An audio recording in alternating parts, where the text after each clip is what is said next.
Comment la blockchain donc, influence la santé en général? C'est une question intéressante. Il y a beaucoup de sujets, ils sont assez classiques. C'est le dossier médical du patient, les datas, le suivi des datas, la signature du consentement électronique, etc. Ça, ce sont des gros sujets.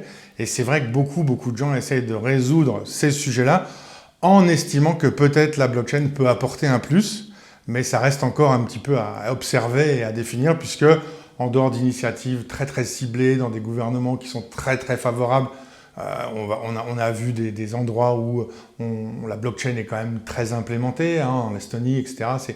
C'est des endroits où là, ils ont fait vraiment ce choix-là. Ailleurs, c'est vrai que les problématiques sont plus terre à terre et sont plus de résoudre déjà le dossier patient partagé, d'avoir un dossier que déjà les gens comprennent, puissent utiliser, dans lequel ils se sentiront à l'aise, dont ils seront les propriétaires. Et puis, si la blockchain peut aider, c'est sûr que ce sera un plus. Mais les problématiques sont un petit peu plus basiques, on dira, parce qu'il y a plein de choses encore à résoudre avant d'y mettre de la blockchain. Puis alors, au HUG, qu'est-ce qu'on fait avec la blockchain? Bien évidemment, on fait aussi ça, puisque ce sont des sujets qui focalisent nos développeurs, nos professeurs.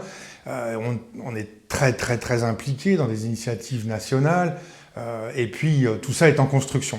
Mais on a aussi des problématiques plus ciblées, plus, on va dire, short focus, plus HUG, et là, c'est vrai qu'on a déjà des blockchains qui tournent, et on essaye, quand les gens nous le demandent, de réfléchir. Et si la blockchain peut amener quelque chose de plus dans la problématique à résoudre, bien évidemment, on utilise la blockchain. Donc, on part de la problématique, on voit de quelle manière techniquement elle peut être résolue, et si la blockchain fait du sens, à ce moment-là, on ira sur de la blockchain.